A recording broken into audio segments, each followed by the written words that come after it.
Hello everyone, it's Richard Lewis here again with another video. Today I'm going to be revisiting a topic I find myself talking about a lot still in 2018, current year, etc, etc. And it's about how players can be exploited in esports by desiring to compete at the highest level and kind of being seduced or influenced by organizations that promise that they can deliver that dream, but usually on very unfavorable terms for the players themselves. And today we'll be talking about, in particular, something that came to my attention, the Esports Federation of India ahead of the Asian Games. Now, I'll just bring you up the news announcement in case you didn't see it. This was in May of this year. There was an Asian Games announcement, which basically means that the Olympic Council of Asia run this thing called the Asian Games, and they're going to include esports titles in the Asian Games this time around. And you can see here, just to break it down sort of into plain English, they've gone with a lot of games that are very, how shall we say, family friendly, very, skewed towards a younger audience.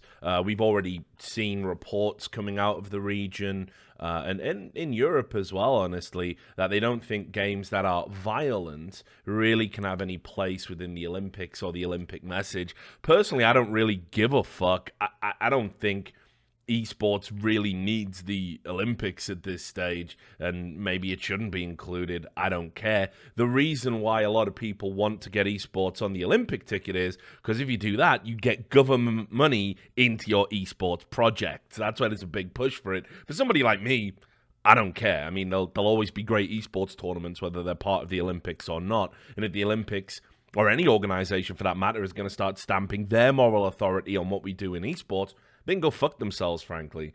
But anyway, you can see it's League of Legends, StarCraft 2, Hearthstone, Pro Evolution Soccer, Clash Royale, and Arena of Valor are going to be included. And this now means that there is a clamor, a rush to include, to assemble, rather, squads for this tournament.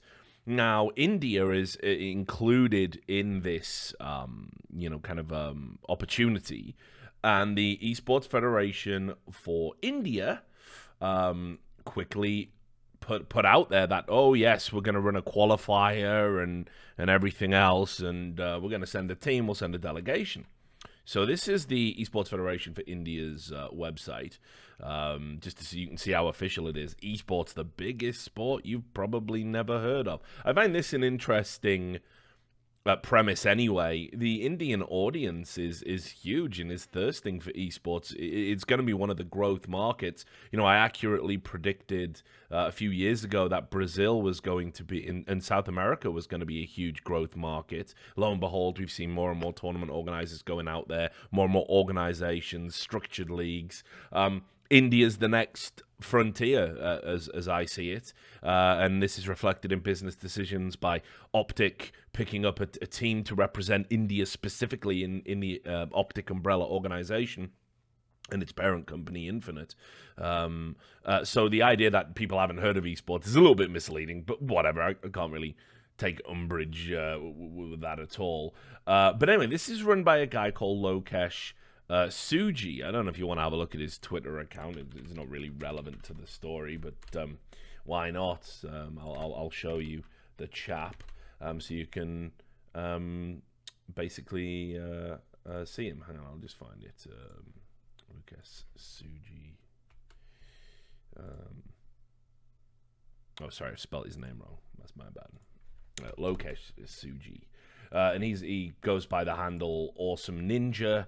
The word ninja and sort of gamer names that play on the word ninja always seems immensely popular in India. And here he is. He's the chief gamer and founder of the Indian League Gaming, a director of the Esports Federation of India, and crucially, board member and vice president of the Asian Esports Federation. Now, if you're paying close attention to that IGN write-up, wait a minute. So the guy who is running the qualifier and has the only sort of structured league in India is also a vice president within the board of the people that are running the esports section for the Olympics.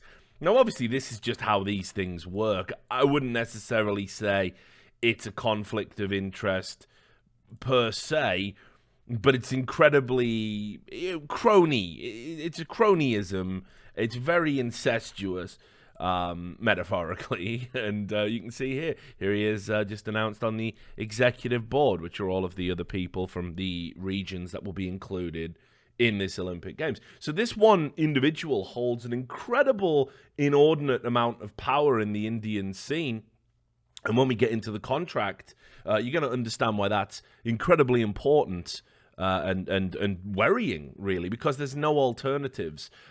Certainly, how it typically works in these international tournaments, just in case you've never seen how they operate before, on an international level, organizations and federations are already well established, and they'll just bid and run the qualifiers and run everything. In esports, there's typically like a bidding process that goes through. You see that with like majors and other events like this. In India, it seems pretty much that Lokesh Suji is the one-stop shop for everything Indian esports, and he's going to get to run everything the way he wants, and there's no competition to really challenge that authority, which, again, just having that in any region is incredibly dangerous. You don't have that in Europe. You don't have that in Asia, in parts of Asia, I should say, and certainly in a lot of European countries.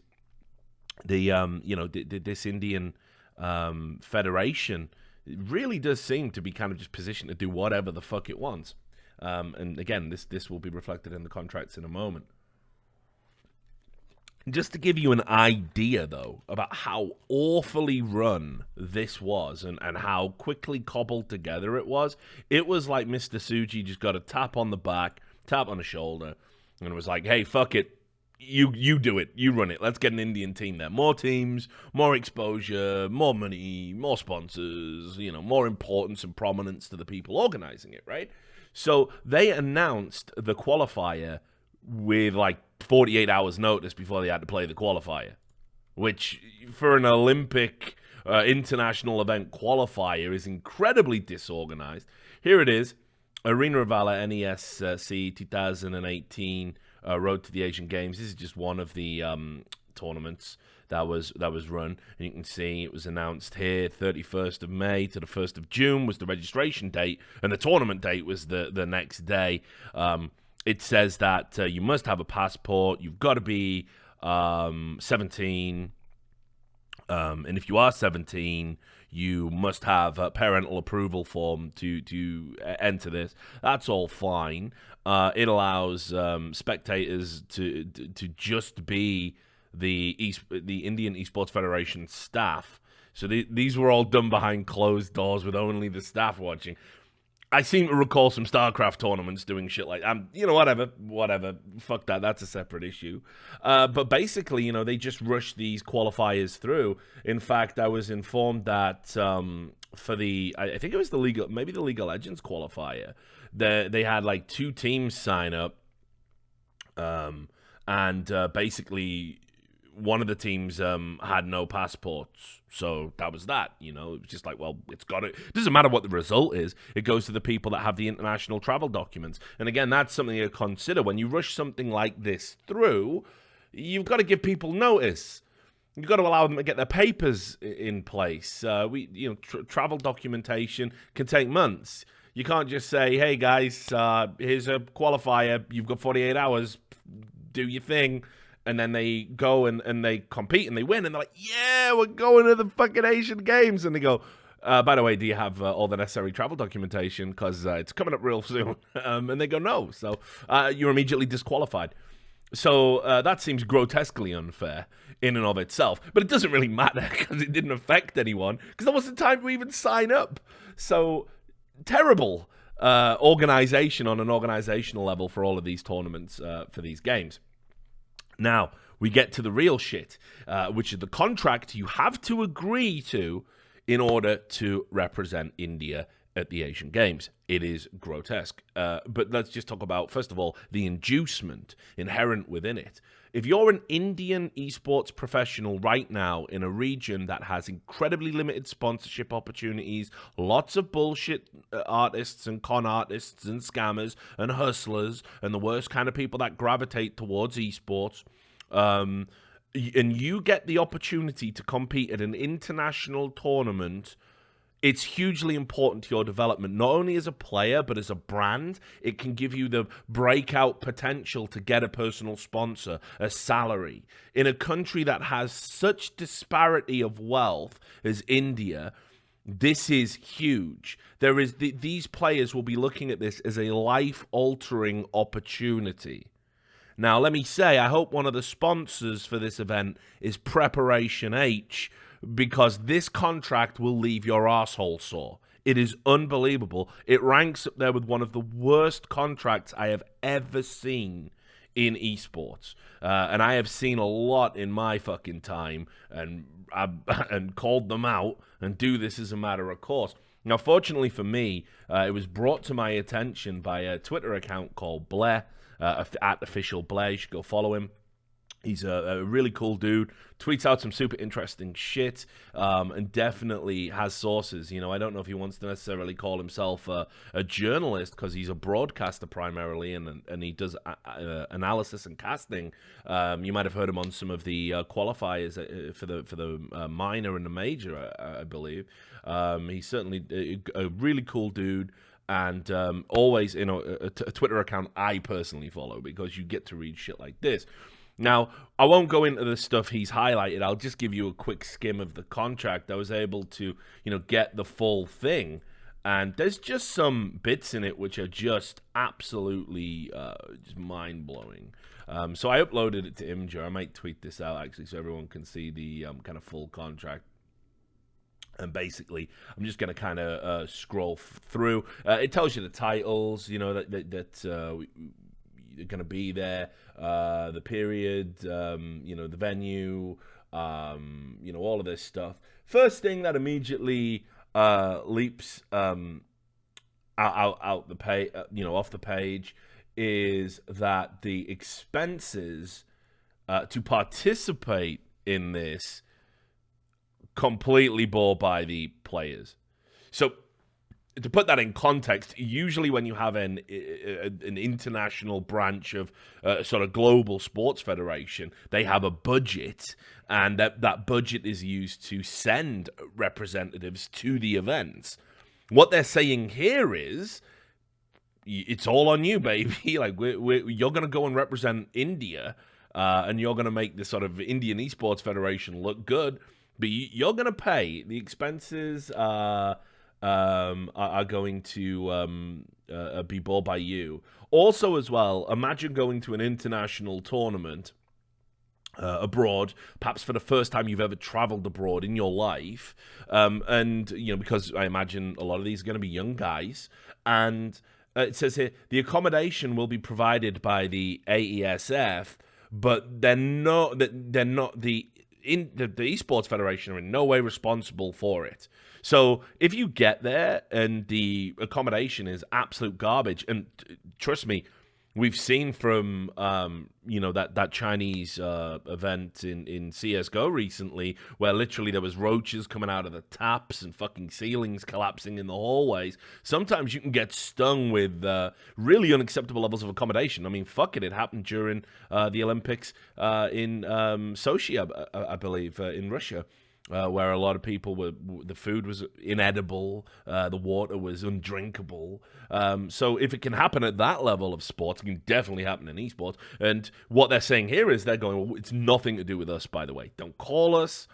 Don't you go to those guys. We're sending you with your own money that you're paying for, but we will not even represent you in any disputes if the accommodation is absolute garbage.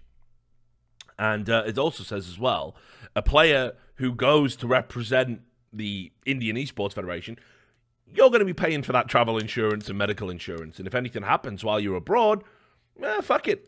You're on your own. Again, it's hard to really understand what you get other than the prestige of being Team India, which, as we can see, is not very prestigious at all because no fucker competed. So I mean, the expenses are just ridiculous. The players are very likely to sort of finish out of pocket. Now, just there were some of the bits. I made some notes here on my I'll just control F it. But yeah, I made some notes here on my little notepad I have when I do these things. Not that I script them particularly, but I have like a little outline. So yes, there was this other thing as well in regards to photo shoots. Let me see if I can find it. What segment was it in? Was it down here?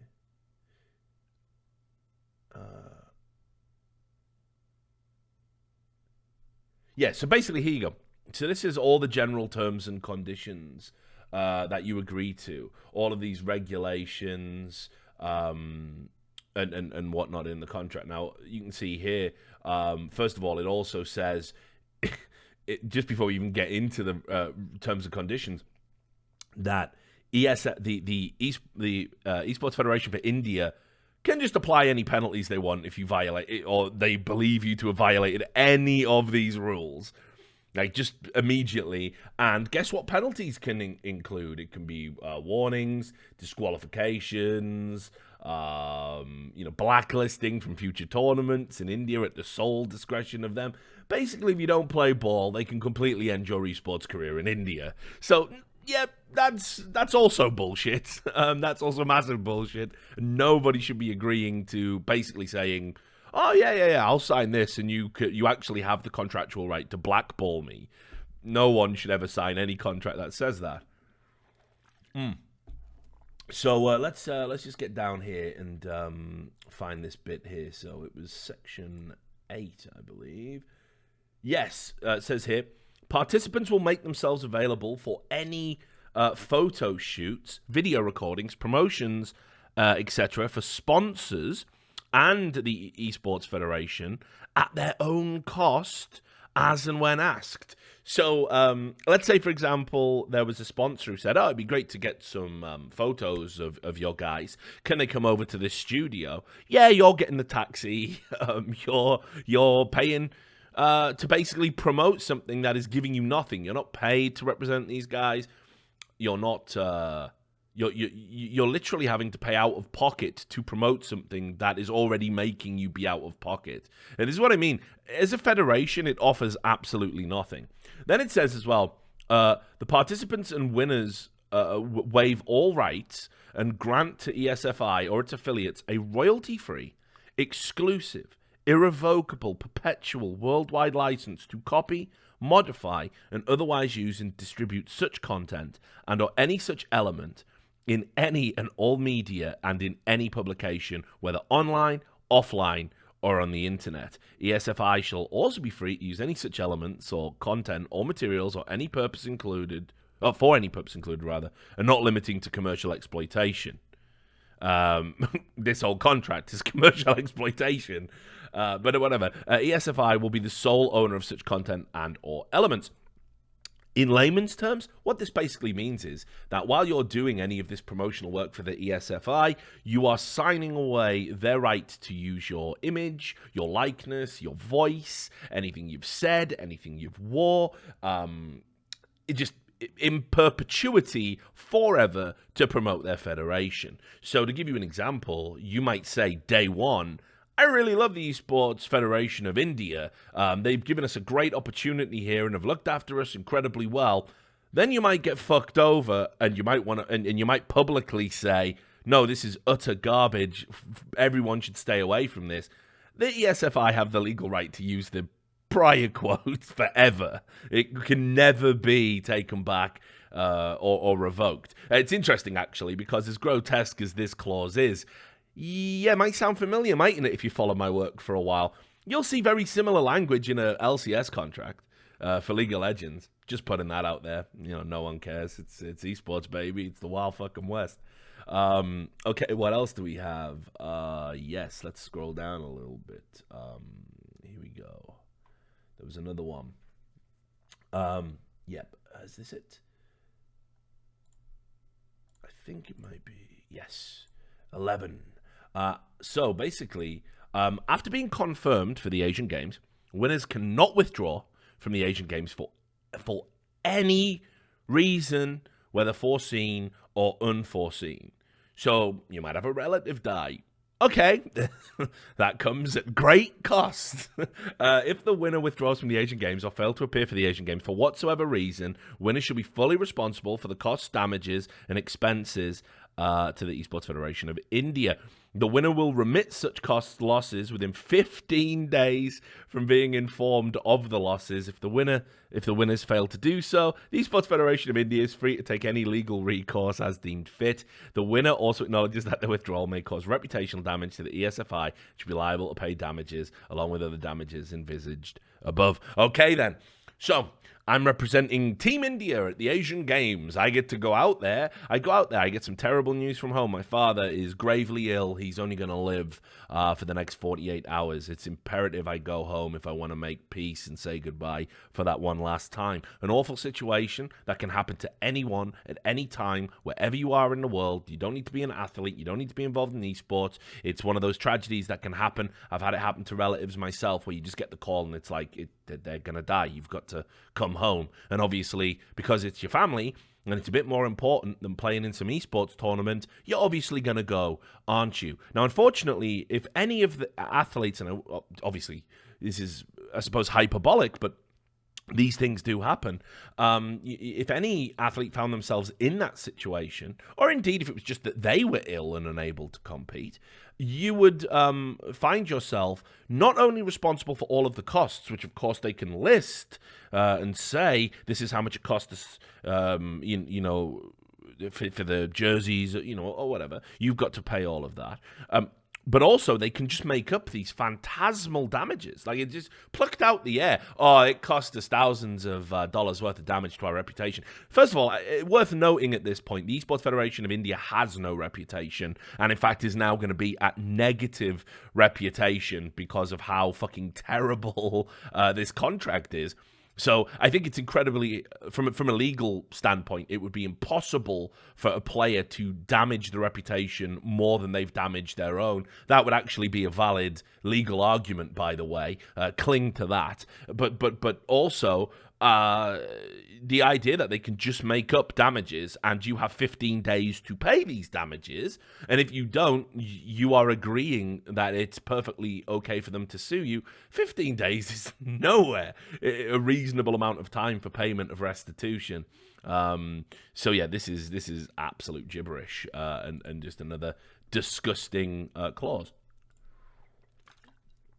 Next up, I believe, and as I said, there's some you know, other kind of minor, shall we say, points on this, but I think we'll go to 24. Let me get this right. God, Roman numerals. It's like being in fucking GCSE history. So yes, let me just find that.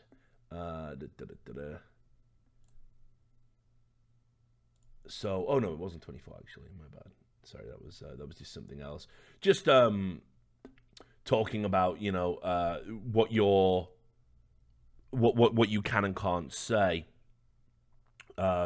You know, and how the contract extends to the parents and guardians that, you know, if you're a kid and they've signed to enable, you know, a form to enable you to attend, it just basically says that it extends to your family as well. We can fuck your family in the same way we're very happy to fuck you, which is pretty just horrendous also, but also something that has come up in League of Legends in the past, if you remember me breaking the Meet Your Makers story.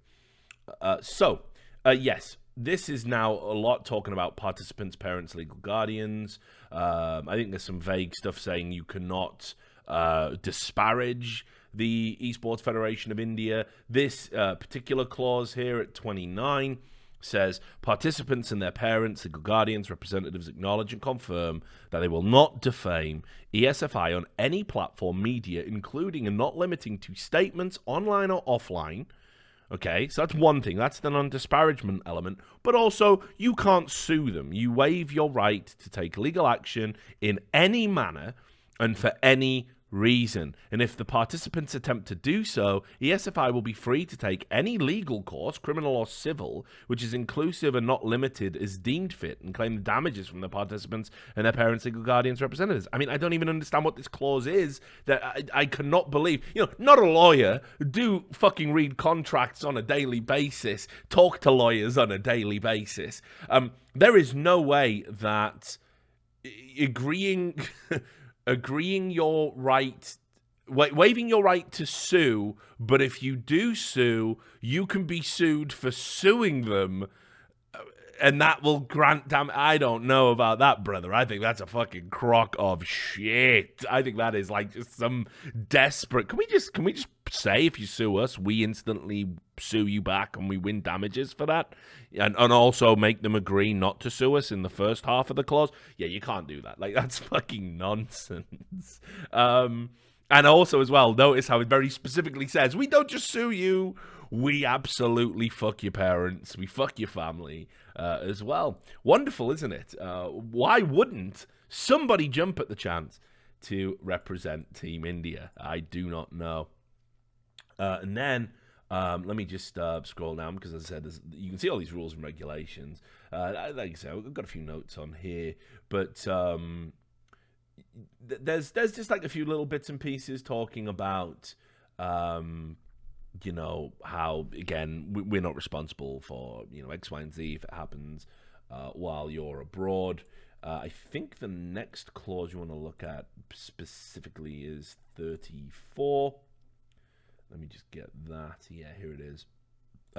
Just classic. It just sort of underlines the theme of this particular contract, which is ESFI shall in no circumstances be responsible for paying any amount to the participants and or winners and or their parents, legal guardians, representatives, including but not limited towards cost of travel, etc., in respect to the Asian Games or the NESC or otherwise. All such and related costs and expenses will be borne by the participants and or the winners and or their parents. Any unexpected costs due to any unforeseen circumstances will also be borne.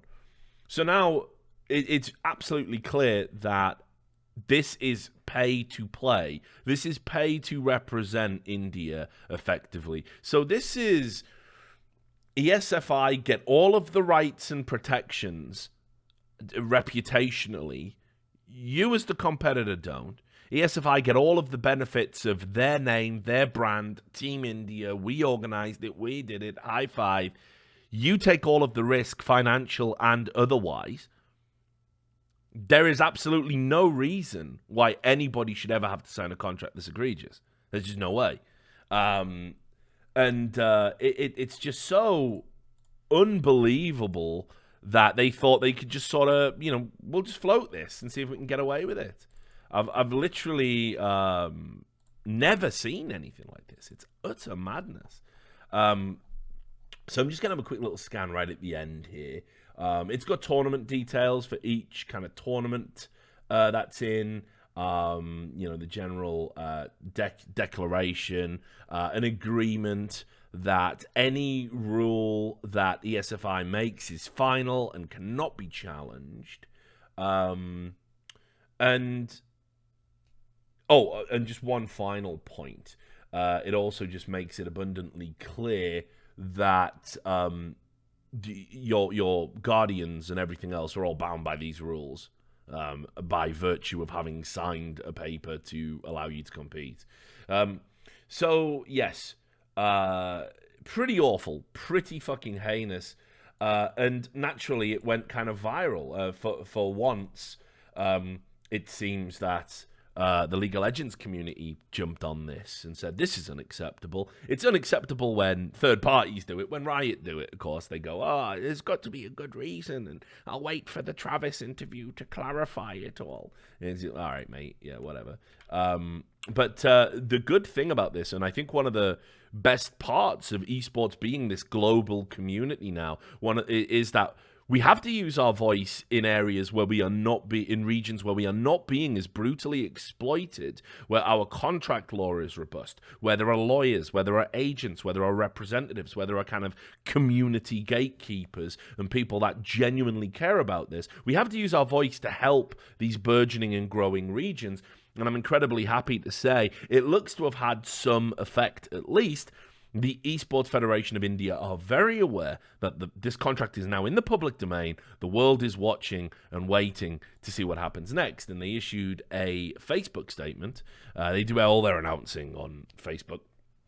It has been brought to our attention that there are several concerns regarding the regulations, terms, and conditions for National Esports Championships 2018, Road to Asian Games, and Participant Declaration issued by us for the NESC. We at ESFI care deeply about the esports industry in India, and we have the sole intention of working towards the betterment and improvement of the sport. We hereby request all players, teams, interested persons, and stakeholders to provide us with their input and comment regarding the aforestated regulations by the 15th of June, and you can do it by contacting this email here. ESFI shall take into consideration the comments and inputs provided to us by players, teams, interested persons and stakeholders, and after the requisite review process, shall accordingly publish the amended and updated regulations. Meanwhile, the present regulations, terms, conditions for National Esports Championships and Participant Declaration already issued shall remain in force until further notice. So in other words, we're going to put a little bit of distance between us and the story. We're going to give you a deadline to respond. We're going to maybe make some changes, but probably fucking not. And you're just going to have to like it. And if you don't like it, you can go peck shit with the hens, as my granddad used to say.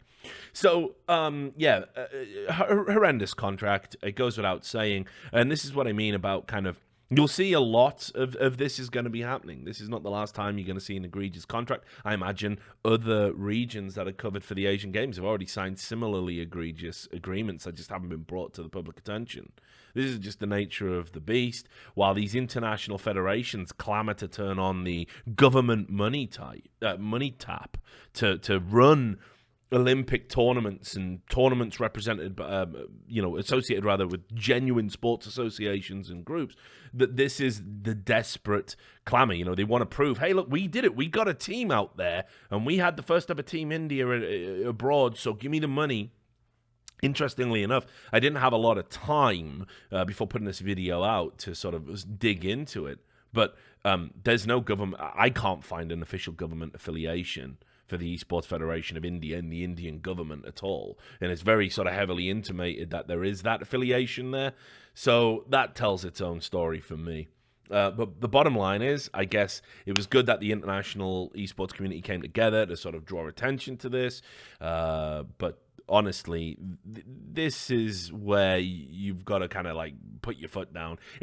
I understand why the players would want this opportunity, but the opportunity comes at way too high a cost, and a cost that could have serious dramatic negative impacts on your life, not just your esports career. Shysters and shitbags like this that offer you the fucking world if you're willing to sell your soul, it's never fucking worth it entering into a Faustian pact just to go and play in an esports tournament.